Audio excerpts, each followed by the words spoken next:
Heavenly bodies and earthly bodies. അതായത് ഭൗമിക ശരീരവും ആത്മീക ശരീരവും. ഇത് 1 കൊരിന്ത്യർ 15:40 തൊട്ടുള്ള വാക്യമാണ് ഞാൻ ഇതിനെടുക്കുന്നത്. നമ്മൾ ജീവിച്ചിരിക്കുന്ന കാലത്ത് നമുക്ക് 3 ഘടകം നമുക്കുണ്ട്. ദേഹം, ദേഹി, ആത്മാവ്. ദേഹം എന്ന് പറയുന്നത് നമ്മുടെ പുറത്തേതാണ്. ദേഹി എന്ന് പറയുന്നത് ആത്മാവിനും ദേഹത്തിനും ഇടയ്ക്കുള്ള ഒരു ഘടകമാണ് ദേഹി. ആത്മാവെന്ന് പറയുന്നത് നമുക്ക് കാണാത്തൊരു കാര്യമാണ്. പക്ഷേ ദൈവത്തിൻ്റെ ആത്മാവ് ഈ നമുക്ക് തന്നിരിക്കുന്ന ആത്മീയ സ്ഥലത്താണ് വസിക്കേണ്ടത്. അപ്പോൾ ഈ പരിശുദ്ധാത്മാവില്ല എങ്കിൽ ഏതെങ്കിലും ആത്മാവ് അവിടെ കയറിയിരിക്കുന്നത് ഒരാത്മാക്കൾ.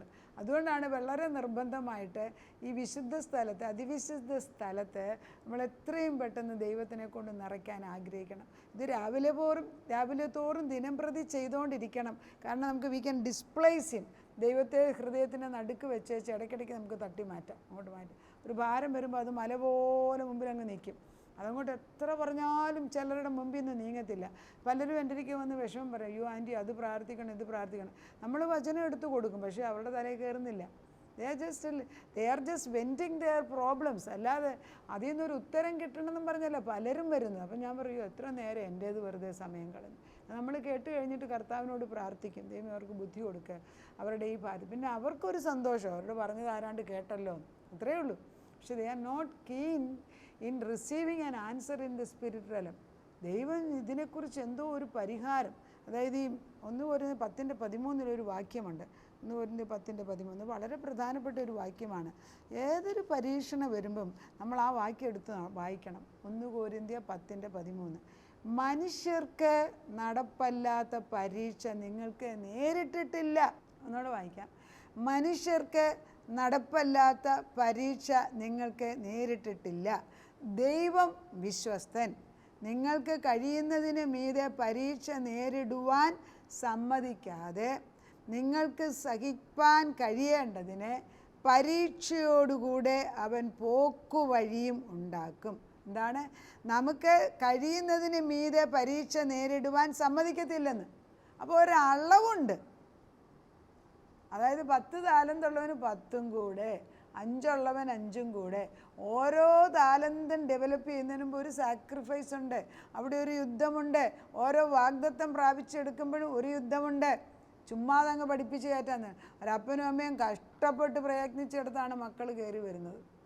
അവർ ദൈവത്തെ ഏൽപ്പിച്ച് രാവും പകലും, ഒരമ്മ 10 മക്കളുള്ളതിന് അമ്മ രാവും പകലും ജോലി ചെയ്ത് രാത്രി കഴിഞ്ഞിട്ട്, ഇപ്പോഴത്തെ കാലത്തല്ല നേരത്തെയുള്ള കാലത്തെക്കുറിച്ചാണ് പറയുന്നത്, 10 മക്കളുടെ കട്ടിലിൻ്റെ പുറത്ത് സൈഡിൽ നിന്ന് ഈ അമ്മ പ്രാർത്ഥിക്കുമായിരുന്നു. അങ്ങനെ 10 മക്കളെയും ദൈവത്തിന് വേണ്ടി കൊടുത്ത അമ്മമാരുണ്ട്. ഈ അടുത്തിടെ യൂട്യൂബിൽ കണ്ടു 6 മക്കളും ദൈവവേല ചെയ്യുന്നത്. അതൊക്കെ ഓരോ അമ്മമാരുടെ കൃപയാണ് ദൈവം തന്നിരിക്കുന്നത്. അപ്പം നമ്മൾ മനസ്സിലാക്കേണ്ടത്, നമുക്കെല്ലാവർക്കും ഒരു ആത്മാവുണ്ട്. ഈ ആത്മാവിനെ പരിപോഷിപ്പിക്കാൻ ആദ്യകാലം തൊട്ട് നമ്മൾ ശ്രമിക്കണം. നമ്മൾ ഈ ലോകത്തിൻ്റെ സുഖത്തിൻ്റെ പുറകെ പോകുന്നതിനാൽ പലപ്പോഴും ഈ ആത്മാവ് അങ്ങ് ശുഷ്കിച്ചിരിക്കുകയാണ്. ആത്മാവില്ലെന്ന് പറയാനൊക്കത്തില്ല, വിശ്വാസികൾക്ക് ആത്മാവുണ്ട്. എന്നാൽ നമ്മൾ മനസ്സിലാക്കണം, ഈ ലോകത്തിൽ ജീവിച്ച് ചെയ്യുന്ന ഓരോ പ്രവൃത്തി കൊണ്ടും സ്വർഗത്തിൽ നമുക്ക് പ്രതിഫലമുണ്ട്. അത് കാരണം നമുക്കൊരു ആത്മീക മനുഷ്യൻ ക്രിസ്തുവിലാകുമ്പോൾ നമ്മൾ രക്ഷിക്കപ്പെട്ട വ്യക്തിക്ക് ആത്മീക മനുഷ്യനാണ്. ഈ ആത്മീക മനുഷ്യൻ ദൈവത്തിൻ്റെ ആത്മാവിനാൽ നിയന്ത്രിക്കപ്പെടുന്നവനും ദൈവവചനത്തെ അനുസരിക്കുന്നവനും മാത്രമാണ് ആത്മീക മനുഷ്യൻ. നമ്മൾ നേരത്തെ പഠിപ്പിച്ചിട്ടുള്ളതാണ്. ജഡീക മനുഷ്യൻ എന്ന് പറഞ്ഞാൽ ദൈവത്തെ കണ്ടിട്ടൊക്കെ ഉണ്ട്, പക്ഷേ പിറ്റേ ദിവസം തൊട്ടും കൺമോഹം, ജഡമോഹം, ജീവനപ്രതാപം. അതുകൊണ്ടാണ് പല വലിയ പാസ്റ്റേഴ്സും വലിയ പ്രവാചകന്മാരും ഒക്കെ ഉന്നത പദവി ഇരുന്നിട്ട് ഡോന്ന് മേളിൽ നിന്ന് താഴോട്ട് വീഴും. കാരണം ഈ ആത്മീക തലത്തിൽ നിന്ന് അവർ ജഡീക തലത്തിലേക്ക് പെട്ടെന്ന് മാറിപ്പോയി. It is possible. അതുകൊണ്ട് മുകളിൽ നിൽക്കുന്നവൻ സൂക്ഷിക്കണം, വീഴ്ച കൂടിയതാണ്. നമ്മൾ ഈ ബെന്നിഹിനെ കുറിച്ച്, TD ജെയ്ക്സിനെ കുറിച്ച്, പിന്നെ റെയ്നാൾഡ് ബോങ്കയെ കുറിച്ച്, ഇവരൊക്കെ നമ്മൾ കേൾക്കുമ്പം അവരുടെ ഈ വലിയ ശുശ്രൂഷ മാത്രമേ നമ്മൾ കാണുന്നുള്ളൂ. പുറയിൽ എന്തുമാത്രം കഷ്ടത്തിൽ കൂടെ അവർ നന്നിട്ടാണ് ആ മുൻപിൽ നിൽക്കുന്നത് നമ്മൾ മനസ്സിലാക്കുന്നില്ല. എപ്പോഴും നമ്മൾ ആത്മീയ ഗോളത്തിൽ ജയം നേടാൻ ശ്രമിക്കുമ്പോഴെല്ലാം ജഡീക ഗോളത്തിൽ ഒരു യുദ്ധമുണ്ട്. ആ യുദ്ധത്തിൽ ജയിക്കാതെ മുൻപോട്ട് കയറാൻ ഒക്കത്തില്ല. അതുകൊണ്ട് ഈ ലോകത്തിൽ ജീവിക്കുമ്പോൾ നമ്മൾ എന്തെല്ലാം ചെയ്യുന്നോ അതനുസരിച്ചാണ് നമുക്ക് സ്വർഗത്തിലെ വീട് പണിയുന്നത്. ആ ഭാഗം ഒന്ന് വായിച്ച് കേൾപ്പിക്കാം. ഇത് പലർക്കും അറിയാൻ വയ്യാത്തൊരു സത്യമാണ്. പലപ്പോഴും ഞാൻ മരിച്ചവരുടെ വീട്ടിൽ ചെന്നിട്ടാണ് ഇതെപ്പോഴും എന്നെ കൊണ്ട് പറയും. പക്ഷേ കഴിഞ്ഞ ദിവസം ഇതൊന്നും അറിയത്തില്ല എന്നൊരു പറഞ്ഞപ്പോൾ ഞാൻ ഇത് പറയണമല്ലോ എന്ന്. ഒരു മനുഷ്യൻ സ്വർഗീയ ശരീരവും 1 കൊരിന്ത്യർ 15:40 തൊട്ട്. സ്വർഗീയ ശരീരങ്ങളും ഭൗമ ശരീരങ്ങളുണ്ട്. സ്വർഗീയ ശരീരത്തിൻ്റെ തേജസ് വേറെ, ഭൗമ ശരീരത്തിൻ്റെ തേജസ് വേറെ. സൂര്യൻ്റെ തേജസ് വേറെ, ചന്ദ്രൻ്റെ തേജസ് വേറെ.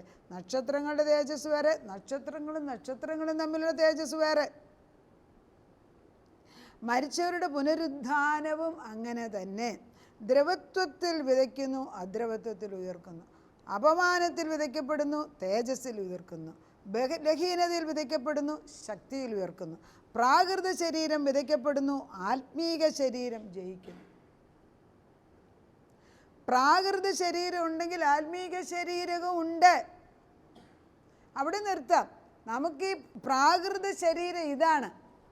ദേഹം, ദേഹി, ആത്മാവ് 3 തരത്തിലുള്ള ഒരു ശരീരം നമുക്ക് തന്നിരിക്കുക. അപ്പോൾ ഈ ശരീരത്തെ നമുക്ക് കാണാം, തൊടാം, നമുക്ക് മനസ്സിലാക്കാം. എന്നാൽ അതുപോലൊരു ആത്മീക ശരീരം അകത്തുണ്ട്. ഗൂഢമനുഷ്യൻ എന്നാണ് വേദപുസ്തകത്തിൽ പറയുന്നത്. ഈ ഗൂഢമനുഷ്യൻ ആത്മീക മനുഷ്യനെ, ആത്മാവിനെ പരിപോഷിപ്പിച്ചില്ല എങ്കിൽ നമ്മൾ വീണുപോകും. പ്രത്യേകിച്ച് ദൈവത്തെ കണ്ടു കഴിഞ്ഞവർക്ക് പരീക്ഷണം കൂടുതലുണ്ട്. കാരണം ദൈവം പരീക്ഷണം കൂടുതൽ അയച്ചിട്ടല്ല, നമ്മൾ ആത്മാവിൽ വളരുമ്പോൾ നമ്മളിൽ തന്നെയുള്ള ജഡമാണ് യുദ്ധം ചെയ്യുന്നത്. അതുവരെ നമ്മളെല്ലാം ശരിയാണെന്ന് പറഞ്ഞുകൊണ്ട് പോയിക്കൊണ്ടിരുന്നു. ഇപ്പം ഏതെങ്കിലും ജഡം പൊങ്ങി വന്നാൽ ആത്മാവ് ഹേമിക്കും, ചെയ്യല്ലേ ശരിയല്ല. നമ്മളിൽ തന്നെ ഒരു വിലക്കാണ്. പല സ്ഥലങ്ങളിലും പോയിരുന്ന് ഇപ്പം നമ്മൾ ഫേസ്ബുക്ക് പോലും 2-3 മിനിറ്റ് കൂടുമ്പോൾ ദൈവത്തിൻ്റെ ആത്മാവ് നിർത്തുമെന്ന് പറയും. കാരണം നമ്മൾ ഉദ്ദേശിച്ച് വേറെ ഒന്നും നോക്കാൻ പോയി, അതിൽ കൂടെ പിന്നെ വേറെ എങ്ങനെ പോകും. അപ്പോൾ ഉടനെ നമ്മൾ നിർത്തിക്കണം, അല്ലെങ്കിൽ പിന്നെ അഴുക്കാണ്. എല്ലാത്തിനും റിസ്ട്രെയിൻ്റ് ആവശ്യമുണ്ട്. കൊച്ചുമക്കൾക്കൊക്കെ, കൊച്ചു പിള്ളേർക്ക് കൂടുതൽ സ്വാതന്ത്ര്യം കിട്ടി. ഈ യൂട്യൂബിൽ കൂടെയും അതുപോലെ മൊബൈൽ കൂടെയും നമ്മൾ പറയും അത് നല്ലതാണ് എഡ്യൂക്കേഷൻ. പക്ഷേ most of the time it's use for misuse. അതായത് ദൈവത്തിന് വിപരീതമായിട്ട് സ്വയമായിട്ട് കുഞ്ഞുങ്ങൾ അവനവൻ്റെ സ്വാർത്ഥതയിൽ, ഈ കൊച്ചു പിള്ളേർക്ക് പോലും മൊബൈൽ കൊടുത്തേച്ച് തിരിച്ചു വാങ്ങിച്ച് നോക്കുക, അവർ വഴക്കുണ്ടാക്കുന്നതൊക്കെയാണ്. എന്തൊരു ടെമ്പർ ടാൻട്രമാണെന്നറിയാം.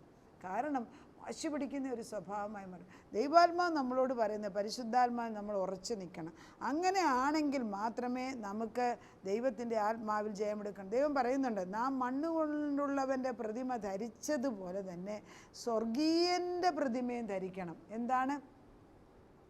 നമുക്ക് ഈ മണ്ണുകൊണ്ട് ദൈവം ഒരു ശരീരം തന്നതുപോലെ തന്നെ ഉയർത്തെഴുന്നേറ്റ് കഴിയുമ്പോൾ ഒരു നല്ല ശരീരം തരാൻ ദൈവം ആഗ്രഹിക്കുന്നു.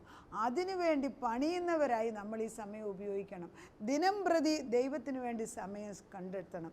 കർത്താവിന് വേണ്ടി ജീവിക്കാൻ നമ്മൾ പ്രയത്നിക്കണം.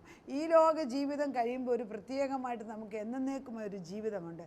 ആ ജീവിതത്തിൻ്റെ പടികൾ അല്ലെങ്കിൽ അതിൻ്റെ പണികൾ ഇവിടെ വെച്ചാണ് ചെയ്തു തീർക്കുന്നത്. നിത്യമായ രക്ഷ ഇവിടെ വെച്ചാണ് നേടിയെടുക്കേണ്ടത്. അത് നേടുന്നില്ല എങ്കിൽ ജീവൻ്റെ പുസ്തകത്തിൽ എഴുതപ്പെടാത്തവരെല്ലാം തീപ്പൊയ്കയിൽ വീണു പോകുമെന്ന് വെളിപ്പാടിൽ എഴുതി വെച്ചിട്ടുണ്ട്. ഇതൊക്കെ മറന്നേച്ച് അവനവൻ്റെ ഇഷ്ടത്തിന് ജീവിച്ചു കഴിഞ്ഞിട്ട് ദൈവം നല്ലതല്ല എന്ന് പറയുന്നത് ശരിയല്ല. ദൈവം അങ്ങേയറ്റം സ്നേഹിക്കുന്ന ദൈവമാണ്.